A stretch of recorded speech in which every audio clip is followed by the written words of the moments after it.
Hello everyone, Radhe Radhe. आज आप लोगों का सीए फाइनल एफआर का नवंबर 23 का पेपर कंप्लीट हो चुका है। उम्मीद करता हूं कि आप सभी का पेपर अच्छा हुआ होगा। तो आज के इस वीडियो में मैं इस पेपर का आपको रिव्यू दूंगा कि किस तरीके का ये पेपर था और स्टूडेंट्स ने जनरली इसे कैसे अप्रोच किया है। एंड अब अपने को 1.5 डेज में एसएफएम को किस तरीके से रिवाइज करना है उसकी स्ट्रेटेजी भी मैं आपको इसी वीडियो में बताने वाला हूँ। सबसे पहले अपन इस पेपर के रिव्यू की बात कर लेते हैं। तो ये जो पेपर था ये टफ एंड लेंदी था। मैं आपको एक चीज़ बताता हूँ कि आपकी जो स्कीम चल रही है, एग्जिस्टिंग स्कीम जिसका ये लास्ट अटेम्प्ट था, उसमें पहली बार इंस्टीट्यूट ने टफ एफआर का पेपर पूछा है। क्योंकि ये स्कीम मई 3 से चल रही थी और अभी तक कभी भी इंस्टीट्यूट ने एफआर का पेपर टफ नहीं पूछा था। जैन 21 का एक अटेम्प्ट ऐसा जरूर था जिसमें इन्होंने कुछ क्वेश्चंस में नए पॉइंट्स पूछे थे, पर वो इतना टफ नहीं बोल सकते। लेकिन इस बार इन्होंने पूरा टफ कैटेगरी का एफआर का पेपर पूछा है, नए क्वेश्चंस फ्रेम करे हैं। एफआर का पेपर हमेशा से लेंदी होता है, जैसे सीएफएस के क्वेश्चंस में नए एडजस्टमेंट, तो उसमें अगर किसी ने टाइम दे दिया होगा तो पूरा टाइम 1 घंटा तो उसी में निकाल दिया होगा। तो जनरली स्टूडेंट्स का ये पेपर 80 मार्क्स के अराउंड ही अटेम्प्ट हो पाया है, जो मेरे पास भी स्टूडेंट्स के रिव्यू आए जिनसे भी मैंने बात करी, और इसी लेवल का ये पेपर था।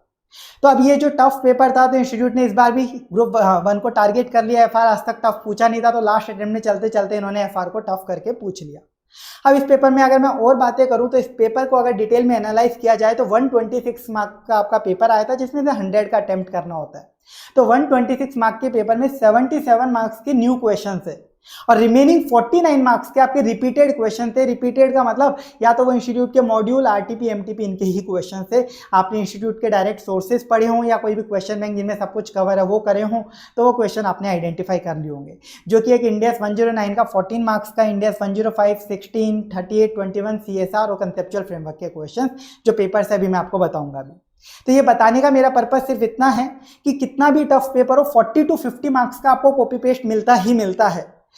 ये पेपर तो चलो टफ आ गया सर, अब क्या बता रहे हो, पहले भी बताया पर अब क्या बता रहे हो, अब क्या मतलब है। आगे भी अगर कोई पेपर टफ आ जाए तो उसके लिए मैं बता रहा हूँ 40 to 50 मार्क्स का तो आपको पेपर रिपीटेड क्वेश्चन से देखने को मिलेगा। रिपीटेड क्वेश्चन मिलेंगे, बस आपको 15 मिनट में वो आइडेंटिफाई करने। इस पेपर में भी किसी स्टूडेंट ने अगर 15 मिनट में ये आइडेंटिफाई कर लिए होंगे कि ये रिपीटेड क्वेश्चन है और पहले इनको सॉल्व करना स्टार्ट किया होगा, तो ये क्वेश्चन तो आपके सही हुए ही होंगे। तो 50 मार्क्स में से 40 to 45 मार्क्स इनमें स्कोर किया जा सकता है, क्योंकि रिपीटेड क्वेश्चन है, आप इनमें ज्यादा गलतियां नहीं करोगे तो आप पास तो यहीं हो जाओगे।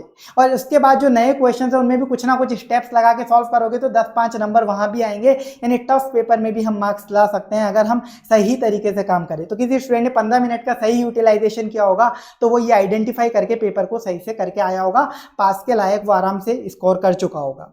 तो इस तरीके से टफ पेपर को आपको करना है, चाहे कितना ही आउट ऑफ बॉक्स पेपर आ जाए, आपको ऐसे ही हैंडल करना होता है, क्योंकि उसमें भी 40 मार्क्स का तो कम से कम मान के चलिए कॉपी पेस्ट होता है हमेशा। तो ये आगे वाले पेपर के लिए ध्यान रखिएगा। इस पेपर का मैंने आपको ये एनालिसिस दिया है। क्वेश्चंस एक बार पेपर के और देख लेंगे। ए और बी कैटेगरी से 97 मार्क्स का पेपर रहा आउट ऑफ 126 मार्क्स और सी से 29 मार्क्स। इस तरीके से पूरे पेपर के रिव्यू था। क्वेश्चंस एक बार अपन देखें पेपर के तो आपको और थोड़ा इसमें पता चलेगा। देखिए, सबसे पहले सीएफएस का क्वेश्चन इन्होंने पूछा 20 मार्क्स का, डायरेक्टली सीएफएस पूछ लिया। तो एक कैटेगरी चैप्टर होता है सीएफएस, लेकिन नया क्वेश्चन था, ये पूरा का पूरा आपका न्यू क्वेश्चन इन्होंने फ्रेम किया। एक स्टेप अप एक्विजिशन भी इसमें इन्वॉल्व था, एक बोनस का प्लान भी इसके अंदर इन्वॉल्व था। तो इस तरीके से कुछ इसमें स्पेशल पॉइंट्स पूछे गए इन्होंने। तो जिस भी स्टूडेंट ने स्टार्टिंग में सीएफएस किया होगा, जो हमेशा मैंने मना किया, उसको दिक्कत आई होगी, क्योंकि उसका मेजर टाइम इसी में वेस्ट हो गया होगा। जिसने सीएफएस लास्ट में पिक किया होगा उसके फायदा रहा है, क्योंकि पेपर तो वैसे ही लेंथी होता है, छूटना ही होता है। और उसने अगर लास्ट में बैलेंस शीट बना दी होगी ना, अपने से किसी ने भी सीएफएस की दोनों कंपनीज के एसेट लायबिलिटी को जोड़ जोड़ के बैलेंस शीट बना दी होगी डायरेक्टली, तो भी 5 नंबर के अराउंड तो आराम से मिल जाएंगे, क्योंकि 20 मार्क्स में तो 5-6 नंबर तो बैलेंस शीट में टोटली असेट्स लायबिलिटीज के फिगर्स के होंगे। तो जिन्होंने टोटल कर दिया होगा उनके कहीं कुछ मार्क्स तो वहीं मिल जाएंगे। तो इस तरीके से ऐसे पेपर में स्कोर किया जाता है। तो ये तो आपका न्यू क्वेश्चन था, आपका पूरा 20 नंबर का। फिर ये सीएसआर 8 मार्क्स के क्वेश्चन आए आपके 4, एक ही क्वेश्चन में 4 पॉइंट इन्होंने पूछ लिए। जो आपके मॉड्यूल के या क्वेश्चन बैंक के मैं क्वेश्चन बोलूं, इन्होंने 4 पार्ट में कर दिए। ठीक है, 4 पार्ट में पूछ लिए। रिपीटेड क्वेश्चन था ये पूरा का पूरा, 4 पार्ट में 4 क्वेश्चन पूछे हैं इन्होंने। इसके बाद देखिए आप, नेक्स्ट इन्होंने पूछा इंडेस 115। इंडेस 115 में प्रिंसिपल एंड एजेंट, पता ही नहीं कहाँ कौन से थियरी में जाके इन्होंने क्वेश्चन पूछा। तो एकदम फालतू था, पूरा न्यू क्वेश्चन था। किसी को थोड़ा बहुत याद होगा, लिखा होगा, पर ये मान के चलिए 6 नंबर का है तो पूरा लिखा भी होगा ना। थियरी वाले में 6 पूरा नहीं आता, इंस्टीट्यूट के हाल आपको मालूम है, चेकिंग के तो बर्बाद हाल करे हैं इन्होंने। फिर नेक्स्ट ये वापस इंडिया 115 का था और ये क्वेश्चन इन्होंने फ्रेम किया नॉर्मल एग्जांपल की तरह कि कोई कॉस्ट टू ऑब्टेन को एक्विजिशन कॉस्ट क्या होगी कॉन्ट्रैक्ट के अंदर, इनमें तो कौन कौन सी एक्विजिशन कॉस्ट है। तो वो एग्जाम्पल अगर आपको कंसेप्ट पता होगा, आपने कंसेप्ट पढ़ा होगा तो आराम से आप इसको आंसर लिख सकते थे। इस बार जो पेपर था ना वो कंसेप्चुअल था, अगर आपने कंसेप्ट सही से पढ़े हैं ना तो इस पेपर में आप स्कोर कर सकते थे अच्छे मार्क्स भी। बाकी पास होने के लिए 49 मार्क्स के रिपीटेड है जो भी अपन देखते जाएंगे। इसके बाद ये लीजेस का वापस से न्यू क्वेश्चन था, lease and non lease component bifurcate करके लीज को रिकॉर्ड करने वाला। तो ये एक न्यू क्वेश्चन इन्होंने फ्रेम किया पूरा का पूरा। देन इसके बाद ये इंडिया 105, ये आपका रिपीटेड क्वेश्चन है, आपको सेम क्वेश्चन मिल जाएगा बुक के अंदर। तो ये आपका रिपीटेड क्वेश्चन था इंस्टीट्यूट का। इसके बाद ये आपका इंडिया 21 का जो क्वेश्चन है ये आपका रिपीटेड क्वेश्चन है बुक के अंदर, मॉड्यूल के अंदर सेम क्वेश्चन इन्होंने पूछा है जो अपन ने किया भी था। तो ये सेम क्वेश्चन इन्होंने इंडिया 21 से पूछा। इसके बाद ये भी सेम क्वेश्चन इंडिया 109 का जो मैंने रिपीटेड बोला सेम क्वेश्चन है आपके पास बुक के अंदर, जो कंपल्सरीली कन्वर्टिबल का था और इसको अपन ने सॉल्व भी किया था एग्जाम से पहले जो मैंने आपको कराया था। तो ये भी अपन ने देखा था, सेम क्वेश्चन था ये आपका। इसके बाद आपका ये जो क्वेश्चन है कंसेप्चुअल फ्रेमवर्क का, ये भी आपका रिपीटेड क्वेश्चन था थियरी वाला। तो इस बार इसी वजह से मैंने आपके जो सी कैटेगरी वाले रिवीजन वीडियो है वो भी सारे अपलोड करवा दिए थे ताकि आप उनको भी रिवाइज कर सको। तो उसके अंदर मैंने ये आपको एक्सप्लेन किया था, 3 पॉइंट्स थियरी में लिखने थे, बेसिस ऑफ कॉस्ट, असेसमेंट और लास्ट में कंक्लूजन वाले। तो वो ये आंसर लिखना था। और एक था characteristics of good financial statement, ये एनालिसिस ऑफ एफएस के अंदर थियरी में आपको कुछ फीचर्स लिखवा रखे थे नोट्स में, कैरेक्टरिस्टिक्स वही यहाँ पे सेम आपको लिखने थे। इसके बाद ये क्वेश्चन इंडिया 102 का न्यू क्वेश्चन, इसके सिमिलर टाइप में आप एक इंट्रिंसिक वैल्यू वाला जो सार का क्वेश्चन होता है उसी नेचर में था पर एकदम न्यू क्वेश्चन था। और इसमें तो इंस्टीट्यूट ने बहुत महान काम किया है, नंबर ऑफ एम्प्लॉइज, कितने एम्प्लॉइज को सार दिया है स्टार्टिंग में वो बताया ही नहीं है इन्होंने कि कितने एम्प्लॉइज को सार दिया जा रहा है। तो वो भी इंस्टीट्यूट ने आपसे ही एक्सपेक्ट किया है कि आप ही पता करो, कैसे करोगे वो तो देखा जाएगा क्वेश्चन में, क्या इंस्टीट्यूट क्या रिवर्स कैलकुलेशन कराता है, लास्ट में मैच्योर कितने एम्प्लॉइज होंगे, किनको मिलेगा सार, वो आपको बता रखा है। तो कुछ अजम्पशन लेंगे वो, बाकी वो भी नहीं दे रखा। एक तो ऐसा मतलब नया पेपर बनाया पूरा का पूरा और उसके बाद ऐसी हरकत और करी जाती है पेपर में, तो दुख होता है। तो इस क्वेश्चन में स्टूडेंट्स ने कईयों ने इसी चीज़ में भी टाइम वेस्ट कर दिया होगा, हो सकता है। इसके बाद ये पूरा आपका सेगमेंट का न्यू क्वेश्चन था, सेगमेंट इन्फॉर्मेशन का जो फॉर्मेट है उसमें आपको डेटा डालना था, न्यू क्वेश्चन आपका फ्रेम करके दिया गया है। इसके बाद ये आपका इंडिया 38 का ये सेम क्वेश्चन है आपका, बिल्कुल डिट्टो क्वेश्चन मिलेगा। क्वेश्चन बैंक में शायद ये लास्ट क्वेश्चन है, बाकी मॉड्यूल का ही ये क्वेश्चन है, आपको सेम क्वेश्चन आपको मिल जाएगा। इसके बाद ये 101 का एकदम थियोरेटिकल क्वेश्चन इन्होंने पूछा, बिल्कुल फालतू क्वेश्चन है, कोई मतलब का क्वेश्चन है नहीं, बस पूछ लिया इन्होंने। इसके बाद ये आपका इंडिया 109 कंप्लीटली न्यू क्वेश्चन, इस क्वेश्चन को कोई डायरेक्टली कर ही नहीं सकता सही से, तो ये गलत होना ही होना है जिसने भी इसको किया होगा, क्योंकि इस क्वेश्चन का मुझे पता है बहुत पहले हुआ करता था, उसको कन्वर्ट करके इस क्वेश्चन को बनाया गया है। तो ये क्वेश्चन एकदम न्यू क्वेश्चन इन्होंने बनाया 5 मार्क का इंडिया 109 का। इसके बाद ये आपका इंडिया 16 का ये रिपीटेड क्वेश्चन है। ये रिपीटेड क्वेश्चन जिन लोगों ने स्टडी मैट फॉलो किया होगा, तो स्टडी मैट में इंस्टीट्यूट का एक एग्जाम्पल होता है इसके ऊपर ओवरहॉलिंग का, और कंपोनेंट वाला डेप्रिसिएशन अप्रोच लग रही है इसके अंदर कंपोनेंट अकाउंटिंग। तो कंपोनेंट अकाउंटिंग में ओवरहॉलिंग का एक एग्जांपल है, सेम एग्जांपल इन्होंने पूछा और वो सेम एग्जांपल अपन ने क्वेश्चन बैंक में भी क्वेश्चन के फॉर्म में दे रखा है। तो आपने चाहे स्टडी मेट से पढ़ा हो या क्वेश्चन बैंक, वो मिलेगा। तो मैं रिपीटेड क्वेश्चन जो आपको बोल रहा था, इस तरीके से आपके रिपीटेड क्वेश्चन बनते हैं 49 मार्क्स के, आप काउंट करके चेक कर लीजिएगा चाहिए। तो ये वो क्वेश्चन है आपका।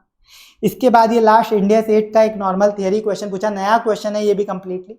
तो इस तरीके से आपका पूरा पेपर आया है और पेपर टफ कैटेगरी का है क्योंकि इसमें न्यू क्वेश्चंस हैं।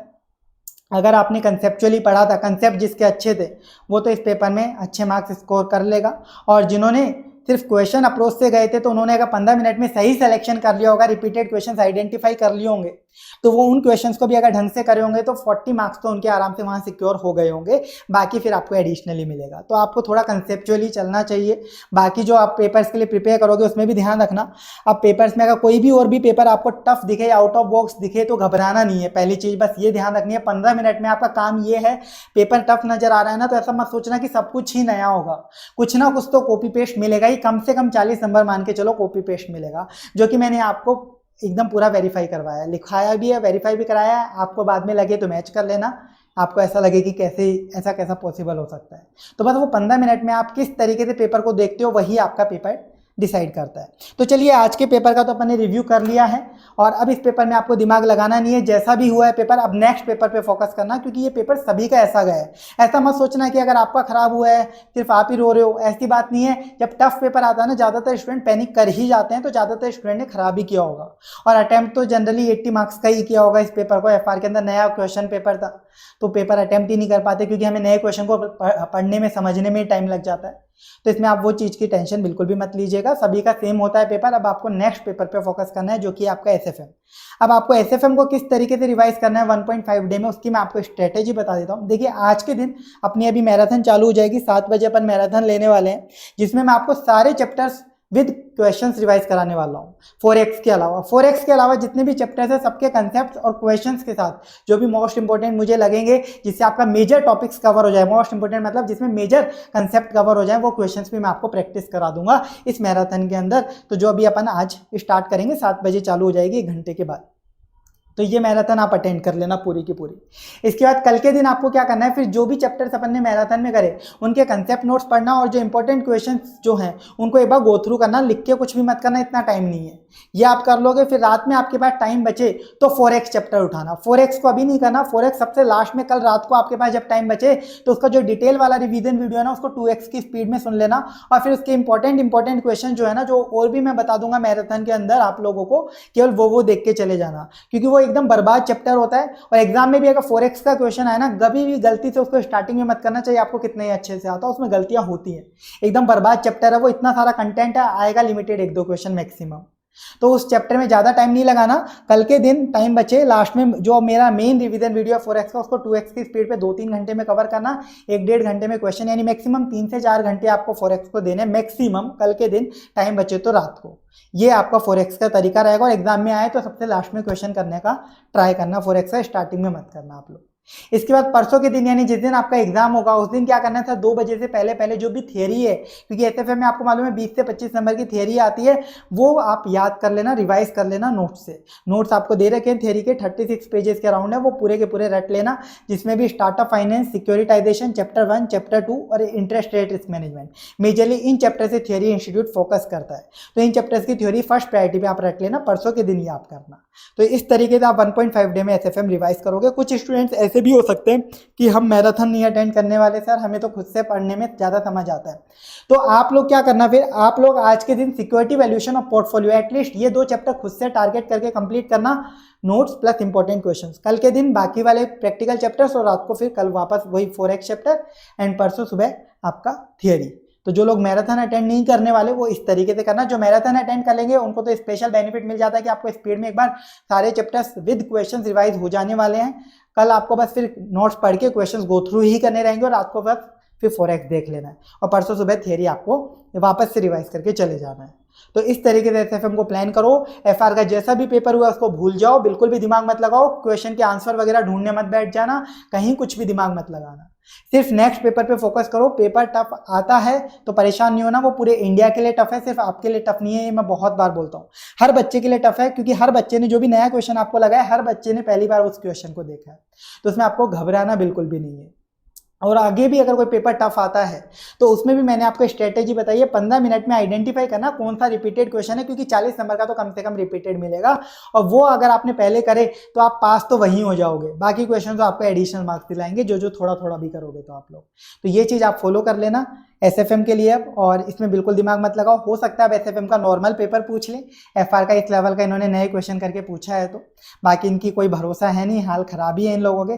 जब टफ पेपर बनाया उसमें कम से कम क्वेश्चन का डेटा तो ढंग से दे देते, तो इस सार वाले क्वेश्चन में जैसे नंबर ऑफ एम्प्लॉयज स्टार्टिंग में बताए नहीं इन्होंने, तो उन हरकतों का कुछ नहीं किया जा सकता। हो सकता है बाद में उनको थोड़ी दया आ जाए तो उस क्वेश्चन के मार्क्स सभी के लिए कंसीडर कर लिए जाए, पर अभी उस सब में दिमाग मत लगाओ, अभी आप नेक्स्ट पेपर पे फोकस करो। आज के लिए बस इतना ही, थैंक यू सो मच।